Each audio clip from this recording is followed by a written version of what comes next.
Bismillahirrahmanirrahim. Assalamualaikum warahmatullahi taala wabarakatuh.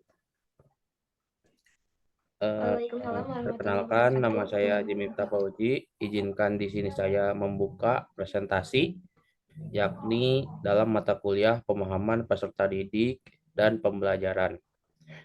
Di sini kami akan membahas tentang bagaimana cara memberikan tanggapan terhadap kasus di ruang kelas, yakni tugas ini untuk diberikan untuk memenuhi salah satu tugas LMS dari pemahaman peserta didik dan pembelajaran, yakni dalam demonstrasi kontekstual. Next.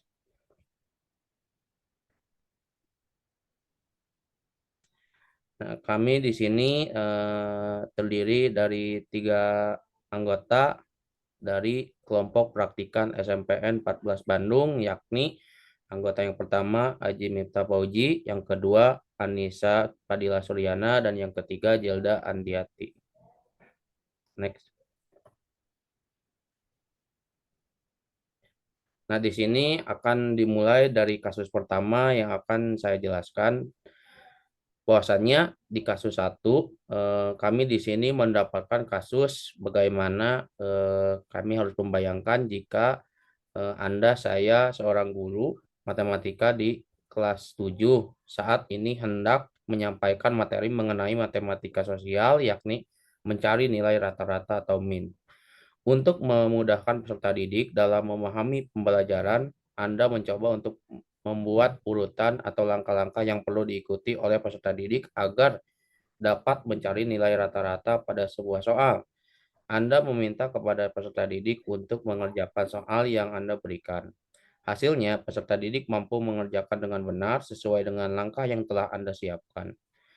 Beberapa saat kemudian, Anda meminta peserta didik untuk mengulangi soal yang sama tanpa melihat urutan pengerjaan soal, dan peserta didik mampu mengerjakan dengan benar. Next. Nah, ditinjau dari kasus tersebut, kami mendapatkan beberapa pertanyaan, yakni yang pertama, apa yang membuat peserta didik mampu mengerjakan soal dengan baik pada percobaan kedua tanpa melihat urutan atau langkah pengerjaan soal.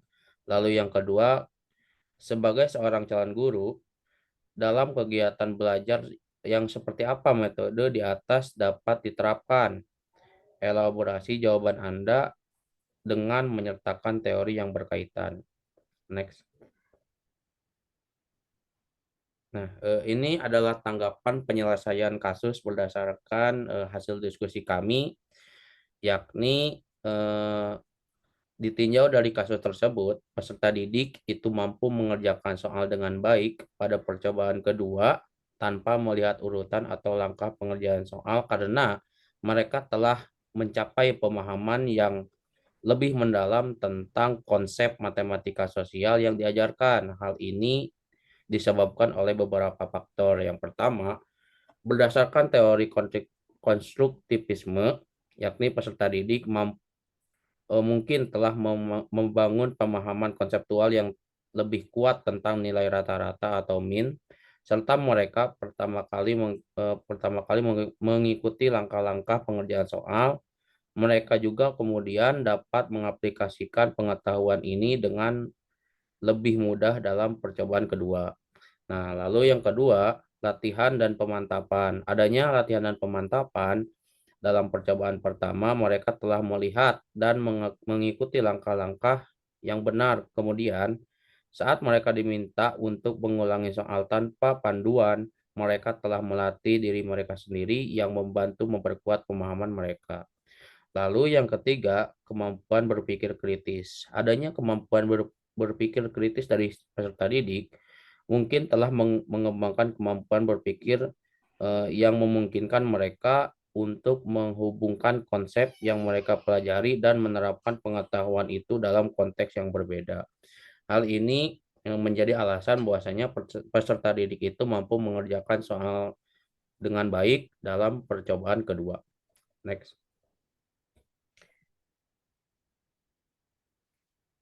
Nah, ini tanggapan penyelesaian kasus untuk menjawab pertanyaan yang kedua, yakni Metode berdasarkan kasus tersebut dapat diterapkan dalam kegiatan belajar yang melibatkan konsep matematika atau bidang pelajaran lain dengan beberapa konsep teori yang relevan sebagai berikut. Nah, pendekatan yang kami ambil yakni pendekatan konstruktivisme, yakni yang menciptakan kesempatan bagi peserta didik untuk membangun pemahaman mereka sendiri. Peserta didik dapat diajak untuk merumuskan konsep dan langkah-langkah sendiri sebelum diberikan panduan guru. Ini memungkinkan mereka untuk aktif terlibat dalam pembelajaran dan lebih memahami konsep. Lalu yang kedua juga, yakni kami menekankan adanya pentingnya latihan. Di sini juga kenapa latihan itu dianggap penting karena memberikan peserta didik banyak kesempatan untuk melatih keterampilan yang mereka pelajari. Dalam kasus ini, setelah mereka memahami langkah-langkah pengerjaan soal, mereka perlu melatih keterampilan ini agar menjadi lebih terampil dan percaya diri dalam menerapkannya. Lalu yang ketiga, adanya penerapan pengetahuan, yakni peserta didik eh, terdorong untuk menerapkan pengetahuan yang mereka peroleh dalam konteks yang berbeda atau dalam situasi yang mirip. Ini akan membantu mereka menguasai konsep dan tidak hanya mengikuti langkah-langkah rutin. Nah, berdasarkan hal tersebut, penerapan prinsip-prinsip di atas atau yang telah saya sebutkan tadi, bahwasanya hal ini akan membantu peserta didik dalam mengembangkan pemahaman yang lebih mendalam, keterampilan berpikir kritis, dan kemampuan untuk mengaplikasikan pengetahuan mereka dalam konteks yang berbeda, yang merupakan tujuan utama dalam pendidikan matematika sosial atau pembelajaran konstruktif. Referensi yang dapat digunakan untuk mendukung pendekatan ini dapat mencakup teori konstruktivisme oleh Piaget dan Vygotsky, serta teori untuk belajar dan transfer pengetahuan. Sebagian besar peserta didiknya belum bisa berhitung dengan lancar. Bu Rina sedang memikirkan cara yang sesuai untuk membantu setiap peserta didik menyelesaikan tentang belajarnya. Adapun pertanyaan berdasarkan kasus kedua, apa yang dapat Bu Rina lakukan untuk membantu peserta didiknya sesuai dengan tahapan perkembangan usia? Kemudian, mengapa Anda menyarankan hal tersebut? Elaborasi jawaban Anda dengan menyertakan teori yang berkaitan. Lanjut. Nah, untuk tanggapan penyelesaian kasus yang pertama, Bu Rina dapat menggunakan metode pembelajaran yang konkret dan berbasis pada pengalaman fisik. Anak-anak di kelas 1 SD masih berada pada tahapan perkembangan pra-teori Piaget yang disebut sebagai tahap praoperasional. Mereka cenderung belajar melalui pengalaman nyata dan manipulasi objek. Oleh karena itu, Bu Rina dapat menggunakan alat-alat seperti blok bangunan, gambar-gambar, atau mainan matematika untuk membantu anak-anak memahami konsep-konsep matematika dasar, seperti penjumlahan dan pengurangan. Adapun untuk selanjutnya, melalui pembelajaran yang kooperatif. Mengingat anak-anak pada usia ini cenderung bermain dalam kelompok, Bu Rina dapat mendorong pembelajaran kooperatif di kelas. Hal ini akan memungkinkan anak-anak untuk saling berdiskusi dan belajar satu sama lain. Teori belajar sosial Albert Bandura mendukung gagasan bahwa anak-anak belajar melalui interaksi sosial dan kerjasama dalam kelompok. Hal ini dapat memperkuat pemahaman mereka. Kemudian, lanjut teh.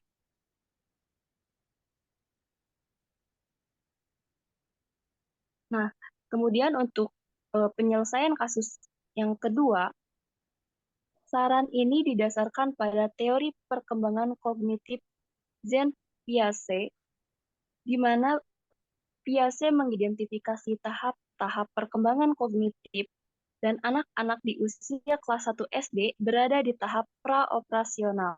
Pada tahap ini, mereka cenderung berpikir konkret dan membutuhkan pengalaman fisik untuk memahami konsep. Menggunakan benda-benda konkret seperti blok bangunan atau mainan matematika sesuai dengan tahap perkembangan ini. Piaget juga menekankan pentingnya bermain sebagai alat pembelajaran, dan penggunaan mainan matematika dapat memungkinkan anak-anak untuk belajar secara aktif melalui bermain. Kemudian, melalui pembelajaran kooperatif. Saran ini berhubungan dengan teori belajar sosial Albert Bandura. Bandura menunjukkan bahwa anak-anak belajar melalui observasi dan interaksi sosial. Dalam konteks kelas 1 SD, mendorong kerjasama dalam kelompok memungkinkan anak-anak untuk berbagi pengetahuan dan strategi, serta mengamati bagaimana teman-teman mereka memecahkan masalah. Hal ini memperkuat proses belajar mereka dan membantu mereka menginternalisasi konsep matematika. Selain itu, hal ini juga membangun keterampilan sosial dan komunikasi anak-anak yang sangat penting dalam perkembangan mereka. Demikian penjelasan dari kasus 2. Pada kasus 3 ini terdapat soal cerita. Made adalah seorang guru yang mengajar di salah satu sekolah negeri wilayah Bali. Ia mengampu mata pelajaran bahasa Indonesia. Ia hendak mengajarkan materi teks deskripsi pada peserta didiknya. Pada buku cetak yang menjadi panduannya saat mengajar, terdapat beberapa contoh teks mengenai teks deskripsi yang menceritakan tentang bangunan-bangunan pencakar langit yang ada di ibu kota. Dengan memperhatikan latar belakang setiap peserta didiknya, Made pun mencoba untuk memberikan contoh berbeda. Ia memberikan contoh teks deskripsi tentang pantai dan makanan khas Bali. Pada pertanyaan berdasarkan kasus ketiga ini, yang pertama, apakah pertimbangan dan keputusan Made sudah sesuai? Dan mengapa demikian? Jelaskan alasannya. Dan lalu kedua, prinsip apa yang digunakan dalam kasus tersebut? Elaborasi jawaban Anda dengan menyatakan teori yang berkaitan. Nah, untuk penyelesaian pada kasus ketiga ini, Made menggunakan pembelajaran yang berpusat pada peserta didik. Ini dibuktikan karena Made memperhatikan latar belakang peserta didiknya. Nah, ini adalah langkah yang sangat bijak dalam pengajaran karena mempertimbangkan karakteristik dan minat peserta didik adalah prinsip utama dalam pendekatan pembelajaran yang efektif. Dengan memberikan contoh teks deskripsi tentang pantai dan makanan khas di Bali, Made menciptakan konten yang lebih relevan dan berhubungan dengan kehidupan sehari-hari peserta didiknya. Nah, hal ini dapat membuat materi menjadi lebih menarik dan mudah dipahami oleh peserta didik. Dalam kasus ketiga ini juga menggunakan beragam contoh ya. Made ini tidak hanya terpaku pada contoh teks deskripsi bangunan-bangunan pencakar langit di ibu kota saja, seperti yang terdapat dalam buku cetaknya. Sebaliknya, dia memberikan contoh yang lebih beragam, yaitu tentang pantai dan makanan khas di Bali. Nah, ini adalah pendekatan yang baik karena itu dapat memperluas wawasan peserta didik tentang teks deskripsi dan membantu mereka melihat bagaimana teks deskripsi dapat berlaku dalam konteks yang berbeda. Nah, tanggapan mengenai penyelesaian kasus 3 di soal kedua, yaitu pengajaran yang berpusat pada peserta didik, di mana prinsip ini berfokus pada kebutuhan, minat, dan karakteristik peserta didik. Made mengamati latar belakang peserta didiknya dan menyadari bahwa memberikan contoh yang relevan dengan lingkungan dan budaya mereka akan membuat pembelajaran lebih efektif.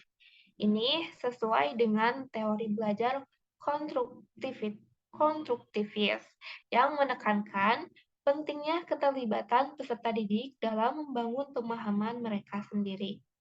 Dan dalam kasus ini juga membuktikan bahwasannya Made ini menggunakan tekstual, di mana Made memilih untuk mengaitkan pembelajaran dengan mengaitkan materi pembelajaran dengan konteks Bali, yaitu pantai dan makanan khas. Ini sesuai dengan prinsip kontekstualisasi pembelajaran yang berarti menghubungkan materi pelajaran dengan dunia nyata peserta didik. Teori belajar konstruktivis juga menekankan pentingnya pembelajaran yang berada dalam konteks yang relevan. Sekian dari kami. Apabila ada pertanyaan, saran, dan masukan kami persilahkan. Terima kasih atas perhatiannya. Wabillahi taufiq wal hidayah. Wassalamualaikum warahmatullahi wabarakatuh. Waalaikumsalam warahmatullahi wabarakatuh.